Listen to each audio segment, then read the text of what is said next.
ये है आज की आधुनिक अयोध्या। तो चलिए इसे गहराई से जानने की शुरुआत करते हैं। बस अड्डा। राम मंदिर से 7 किलोमीटर की दूरी पर 14 बीघा जमीन पर 219 करोड़ की लागत से लखनऊ हाईवे पर नया बस अड्डा बनकर तैयार है। Railway station. मंदिर से 1 किलोमीटर की दूरी पर 240 करोड़ रुपए में नया रेलवे स्टेशन डिजाइन किया गया है। भविष्य में अयोध्या से दिल्ली, मुंबई, चेन्नई, बेंगलोर, पुणे, कोलकाता, नागपुर, लखनऊ और जम्मू जैसे शहरों के लिए विशेष रेलगाड़ियां चलाई जाएंगी। हवाई अड्डा। 1450 करोड़ रुपए में लगभग 1300 बीघे में फैला हुआ प्रयागराज हाईवे पर नाके के पास बनाया गया है नया एयरपोर्ट। यहाँ से राम मंदिर की दूरी सिर्फ 12 किलोमीटर है। भविष्य में कई बड़े महानगरों के लिए सीधे उड़ानें उपलब्ध होंगी। घाघरा जलमार्ग। अगर आपके पास अपनी खुद की मोटर बोट है तो छपरा से घाघरा यानी सरयू नदी की सैर करते हुए लगभग 300 किलोमीटर नदी में चलकर भी अयोध्या पहुंच सकते हैं। भविष्य में इस रूट के लिए भी मोटर बोट चलाए जाने का प्रस्ताव है। राम मंदिर। अयोध्या के राम मंदिर की कुल कीमत है 1800 करोड़। पूरी तरह बन जाने के बाद अयोध्या का मुख्य आकर्षण होगा। राजस्थान के मशहूर मकराना के पत्थरों से आकार लेते इस मंदिर की अनुमानित उम्र होगी लगभग 1000 साल। 22 जनवरी को पहली मंजिल का उद्घाटन होगा, जिसमें राम की बाल्यावस्था की मूर्ति रखी जाएगी। बाकी की 2 मंजिलों का कार्य चलता रहेगा। खजुराहो के मंदिरों की नागर शैली के आधार पर इसे तराशा जा रहा है। मंदिर का कुल क्षेत्रफल 156 एकड़ या 251 बीघा है।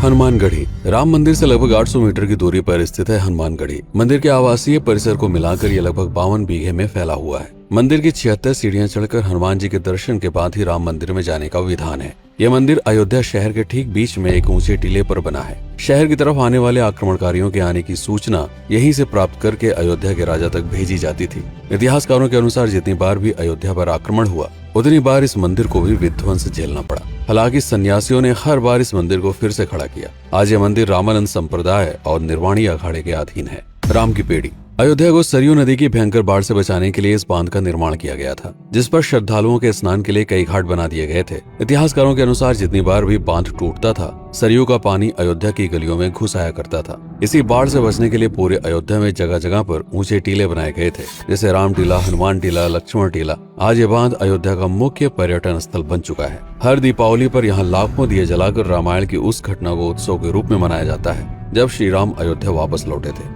अयोध्या के कई बार उजड़ने के पीछे एक कारण इस नदी को भी माना जाता है। हालांकि इसी नदी की वजह से यहाँ पर गन्ने की खेती बड़े स्तर पर की जाती है। लता मंगेशकर चौराहा। नया घाट और बस स्टैंड के पास ही अयोध्या का मुख्य चौराहा 6.7 करोड़ रुपए में बनकर तैयार हुआ है। पद्मश्री से सम्मानित राम सुथार जी ने 2 माह के कठिन परिश्रम के बाद इस 40 फीट लंबी वीणा को आकार दिया। 14 टन की इस वीणा को लता जी के स्मृति चिन्ह के रूप में यहाँ पर लगाया गया है। इसीलिए इसका नाम नया घाट चौराहे से बदलकर लता मंगेशकर चौराहा कर दिया गया है। धर्मपथ। नया घाट से कुछ पहले सड़क के दोनों तरफ 30 फीट ऊंचे 40 सूर्य स्तंभ लगाए गए हैं, जिसे धर्मपथ का नाम दिया गया है, जो श्री राम के राजकुल सूर्यवंश का प्रतीक है।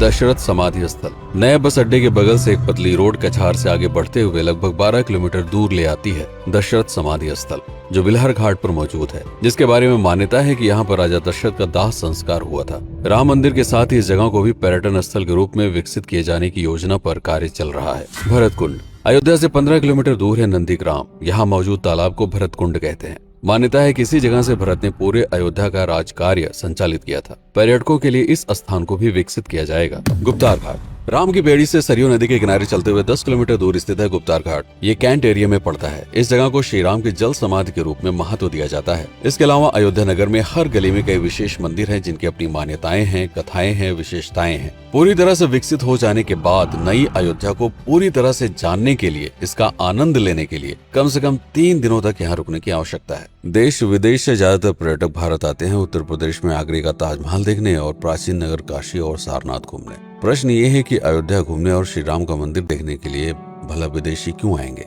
और इसका कारण है भारत में लिखी गई राम कथा की सबसे पहली और प्राचीन पुस्तक रामायण। भारत में रामायण के अलावा कंबोडिया में रीमकेर, थाईलैंड में रामकियन जो कि वहाँ की राष्ट्रीय पुस्तक है, इंडोनेशिया में ककनिक, नेपाल में भानुभक्त रामायण जैसी पुस्तकों में वाल्मीकि की रामकथा से प्रेरणा लेकर इसे अपने अपने देश की संस्कृत के हिसाब से फिर से लिखा गया है।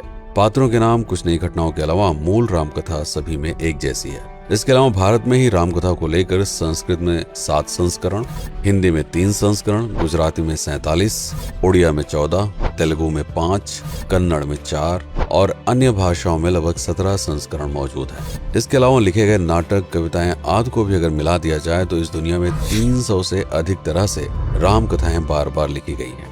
इन सभी राम कथाओं पर कई विशेषज्ञों ने समय समय पर अध्ययन किया और अपने विचार दिए।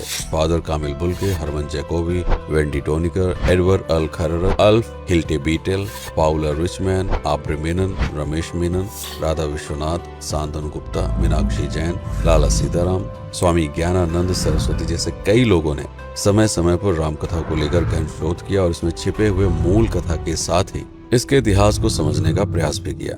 रामकथा थी कौशल प्रदेश के द्वारा किष्किंधा और लंका पर विजय प्राप्त करने की पहली बार एक अखंड भारत के निर्माण की। रामायण महत्वपूर्ण इसलिए हो जाता है क्योंकि ये अखंड भारत युद्ध से अधिक व्यक्ति के आदर्शों, सूझबूझ, मित्रता जैसे गुणों से स्थापित हुआ।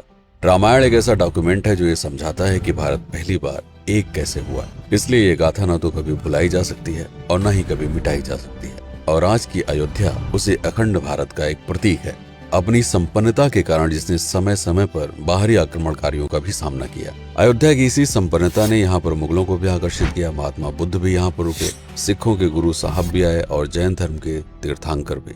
सिर्फ आए ही नहीं बल्कि उनके अनुयायी यहीं पर बसते चले गए। अयोध्या कितनी बार बसी, कितनी बार उजड़ी, इसके बारे में बहुत अधिक प्रमाण उपलब्ध नहीं है। सूर्यवंश के पतन के साथ ही अयोध्या का भी पतन होता रहा। बीच में कई सौ सालों तक अयोध्या मानो विलुप्त सी हो गई। इसका कारण क्या था, इसका कोई प्रमाण नहीं है। अयोध्या को फिर से खोजकर उसे स्थापित करने में बार बार राजा विक्रमादित्य का नाम आता है, लेकिन विक्रमादित्य एक उपाधि है जिसे कई राजाओं को दिया गया था। तो ये कहना मुश्किल है कि किस कालखंड के कौन से राजा ने यह कार्य किया। कुछ विशेषज्ञों का मत है कि यह काम उज्जैन के राजा विक्रमादित्य ने किया होगा।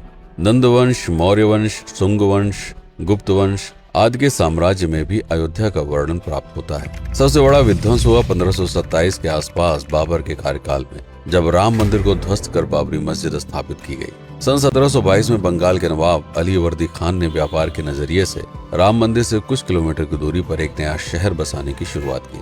1730 में अवध के पहले नवाब सादत अली खान ने इसका नामकरण किया फैजाबाद। इन्हीं के उत्तराधिकारी सुजाउद्दौला ने इसे अवध की राजधानी बनाई। 1775 में अवध के चौथे नवाब असफुद्दौला ने फैजाबाद की जगह लखनऊ को अवध की राजधानी घोषित की। रावण अहंकार का प्रतीक और श्री राम विनम्रता के सूचक। सत्ता में आने के बाद हर व्यक्ति को यह बात हमेशा ध्यान में रखनी चाहिए, सिर्फ रंग रोगन और पत्थर लगवाने से राम राज्य नहीं आएगा, बल्कि जिस दिन स्कूल, अस्पताल और सरकारी संस्थानों से भ्रष्टाचार खत्म होगा, लोगों का मुफ्त इलाज और अपनी भाषा में उच्च शिक्षा उपलब्ध होगी, उस दिन भारत उस पायदान पर खड़ा होगा जहां कभी हम हुआ करते थे।